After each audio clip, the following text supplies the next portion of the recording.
এখনো বলছি, ফটোগুলো দিয়ে দে, না হলে তোকে এখানে কেটে রেখে দেবো। আমি সত্যি বলছি, আমার কাছে কোনো ফটো নেই, আমি কোনো ফটো তুলিনি। এই কোনো অজুহাত শুনতে চাই না, অনেক হয়েছে। শেষবারের মতো বলছি, ভালো ভালো ছবিগুলো দিয়ে দে। আমি সত্যি বলছি, আমার কাছে কোনো ফটো নেই। তোমরা কেন বিশ্বাস করছো না? নে তাহলে মর।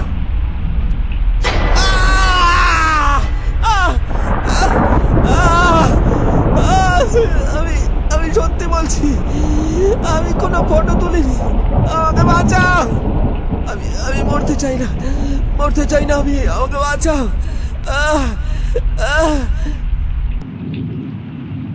কিরে, এই যে ব্যাটা এখনো চটপট করছে, মরতে চাইছে না। নলিটা কেটে দেবো নাকি? থাক, আর কিছু করতে হবে না। ব্যাটা এমনিতেই এই বৃষ্টিতে মরে যাবে, কিন্তু ব্যাটা যদি বেঁচে যায় তাহলে কিন্তু দুজনকে জেলের ঘানি টানতে হবে। ওরে বাপরে, তাহলে আগে যা যা, ব্যাটার নলিটা কেটে ফাঁক করে দে। আমায় ছেড়ে দাও, বাঁচাও, কে আছো? বাঁচাও, আমায় ছেড়ে দাও। কেউ বাঁচাবে না, আমাদের পুলিশের হাতে ধরিয়ে দিবি? এত বড় সাহস তোর? আমায় ছেড়ে দাও, বাঁচাও, কে আছো?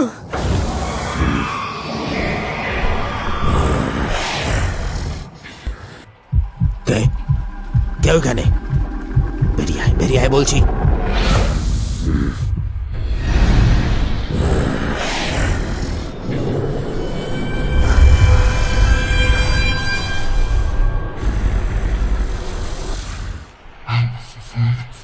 মাটিতে পড়ে ছটফট করছে সুধাংশু। মৃত্যু যন্ত্রণায় কাতরাচ্ছে সে।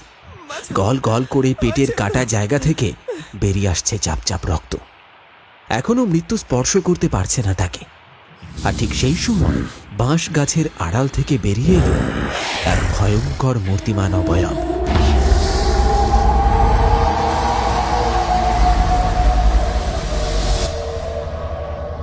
এই এই এই, কে তুই? এখানে কি করছিস? কোনো উত্তর এলো না সেই অবয়বের কাছ থেকে। শুধু ভেসে আসছে একটা গোঙানির শব্দ।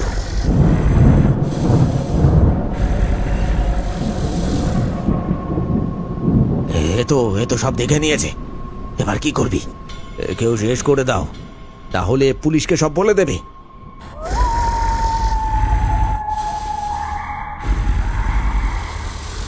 হিরেন হাতের ছুরিটা ধরে এগিয়ে গেল সেই আগন্তুকের কাছে। আর ঠিক তখনই সেই অবয়ব নিজের রূপ ধারণ করল।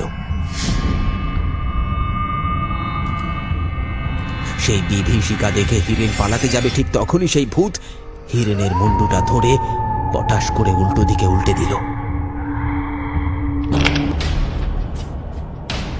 এই দৃশ্য দেখে আর এক মুহূর্ত দাঁড়িয়ে থাকার সাহস পেল না বীরেন। এক ছুটে সেখান থেকে পালিয়ে গেল।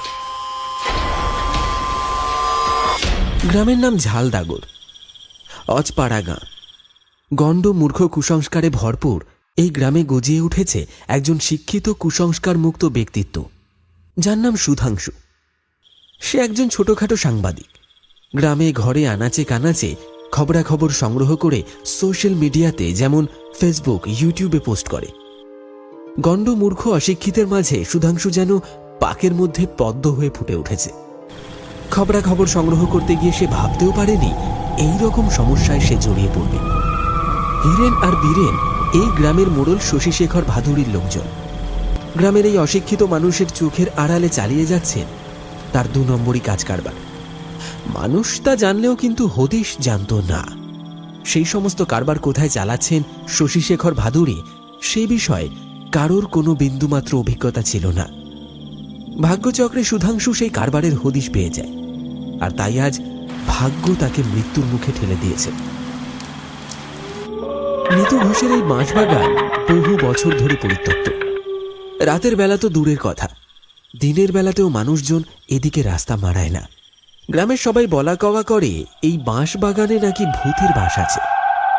সেই ভূতকে দেখে বীরেন আর হিরেন ভয়ে পালিয়ে যায়। অন্যদিকে সুধাংশু সেই ভূতকে দেখে জ্ঞান হারায়।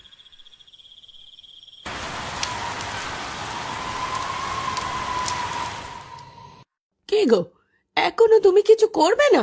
দেখো কটা বাজে, ছেলেটা যে বলে গেল এক্ষুনি চলে আসবে, কিন্তু দেখো কতক্ষণ হয়ে গেল এখনো তো আসছে না। আমারও কি চিন্তা হচ্ছে না, কিন্তু কি করব বলো, ছেলেটা হঠাৎ করে কোথায় যে গেল কে জানে। তাহলে আর কি, তুমি হাত পা গুটিয়ে বসে থাকো এইভাবে।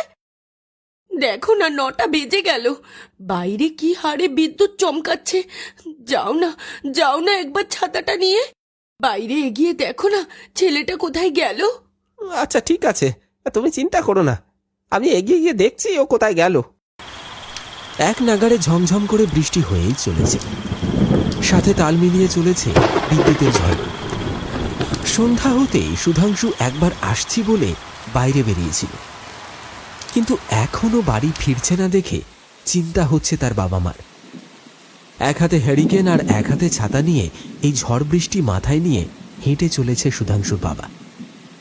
ঘুটঘুটে অন্ধকার, চারপাশ ভালো করে দেখাও যাচ্ছে না পথঘাট। এদিক ওদিক তাকাতে তাকাতে এগিয়ে যাচ্ছেন তিনি।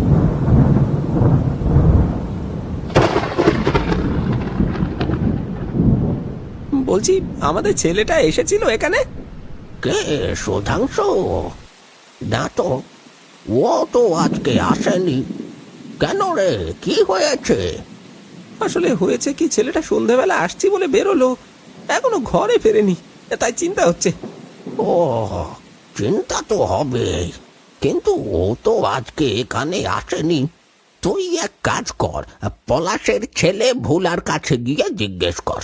ও হয়তো জানলে ও জানতে পারে সুধাংশু কোথায় গেছে। কথা শেষ হতেই সুধাংশুর বাবা যেই না সেখান থেকে যেতে যাবে, ঠিক তখনই হাজির হলো সেই পাড়ার আবলা খ্যাবলা গোছের একটা ছেলে। বলছি কাকা, আমি আমি দেখেছি সুধাংশুকে। কি বলছিস?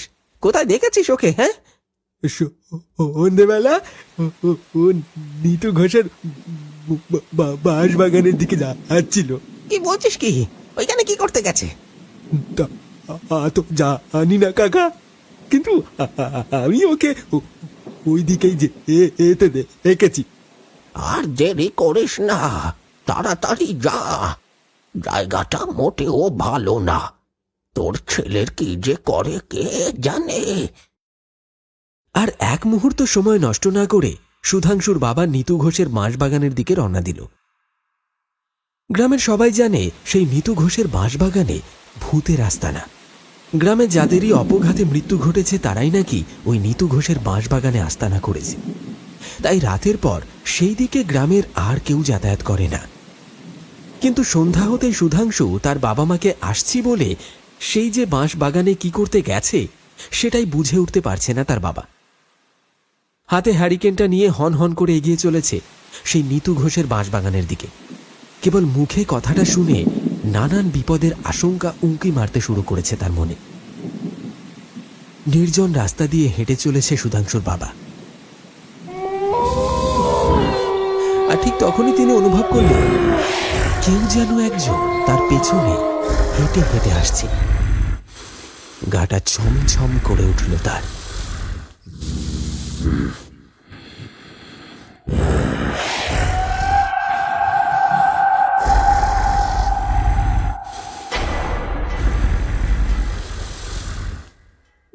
কে কে আসছে আমার পিছু পিছু? পিছন ফিরে দেখলেন, কিন্তু কেউ কোথাও নেই। মনের মধ্যে ভয়টা যেন আরো বেশি করে জেঁকে ধরল। কিছুটা রাস্তা হেঁটে যেতেই তিনি দেখলেন সামনে একটা বড় শেওড়া গাছ, আর সেই গাছের গোড়ায় কেউ একজন দাঁড়িয়ে আছে। থমকে দাঁড়িয়ে পড়লেন তিনি। ওইখানে কেউ দাঁড়িয়ে আছে না? সুধাংশু? হ্যাঁ, সুধাংশু, সুধাংশু নাকি? হ্যাঁ, সুধাংশু। কিন্তু কোনো উত্তর এলো না সেই দিক থেকে। আবার তিনি জিজ্ঞাসা করলেন, কি হলো? কে ওখানে দাঁড়িয়ে? সুধাংশু নাকি রে? কিন্তু না, কোনো প্রত্যুত্তর নেই। এক পা করে এগিয়ে যাচ্ছেন তিনি ভয়ে ভয়ে। আর ঠিক তখনই ওনাকে চমকে দিয়ে সেই মূর্তি ঘুরে দাঁড়াল। এ কি, তুই এখানে কি করছিস? চল চল চল চল বাড়ি চল, তোর মা চিন্তা করছে। বাবা, তুমি হ্যারিকেন এনেছো কেন? ওটা বন্ধ করো, এক্ষুনি বন্ধ করো। না হলে বিপদ হবে। কেন রে, কি হয়েছে? কি বিপদ হবে? আরে কথা বলো না, তাড়াতাড়ি হ্যারিকেনটা নেভাও আর আমার সাথে এসো। আর কোনো কথা বলার সুযোগ পেল না তার বাবা। ছেলের কথা মতো চুপচাপ হ্যারিকেনটা নিভিয়ে দিয়ে সুধাংশুর পিছু পিছু হাঁটতে লাগলেন। সুধাংশু বাড়ি যাওয়ার পরিবর্তে হন হন করে এগিয়ে চলেছে নিতু ঘোষের বাঁশবাগানের দিকে। কাদা জলের উপর দিয়ে ছপাত ছপাত শব্দ তুলে এগিয়ে চলেছে সুধাংশু আর তার বাবা। কি রে, ওইদিকে আমরা কোথায় যাচ্ছি? বাড়ি চল, অনেক রাত হয়েছে। হ্যাঁ যাবো তো, একটিবার এসো না আমার সঙ্গে, আর একটুখানি। আরে কোথায় নিয়ে যাচ্ছিস বলতো এই রাতের বেলা? তুই সত্যি কি যে কাজ পেয়েছিস ভগবান জানে। কোন দিন দেখবো তুই কোনো বিপদ ঘটিয়ে ছাড়বি। আহ বাবা, তুমি একটু চুপ করো না, আর একটুখানি।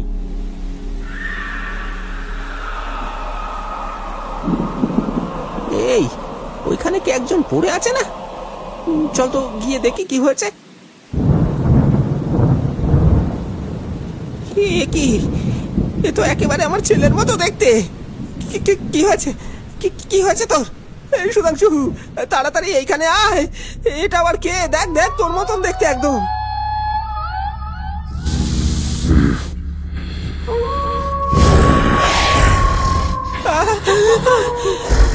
কে তুই? কে তুই? আমার ছেলেকে কেন মেরেছিস? আমার ছেলেকে মেরেছিস কেন? ও তোদের কি ক্ষতি করেছে? কি ক্ষতি করেছে?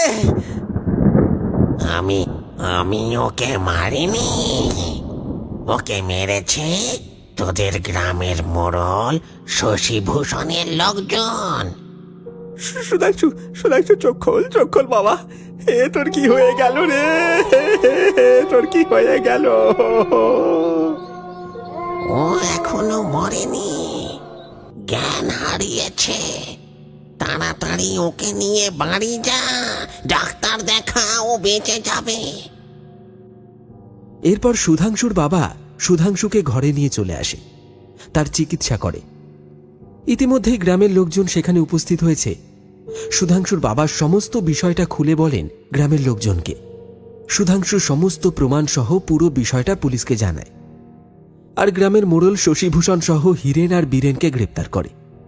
নিতু ঘোষের বাঁশবাগানে গ্রামের অতৃপ্ত আত্মারা ঘুরে বেড়ালেও তাদের মধ্যে কিছু আত্মা এখনো ভালো আছে, আর যার জন্যই সুধাংশু এই যাত্রায় বেঁচে যায়। আর গ্রামের মোড়ল শশীভূষণের 2 নম্বরই কার্যকলাপ পুলিশের চোখে ধরা পড়ে। তাদের কর্মের জন্য হাজত বাস হয় তাদের।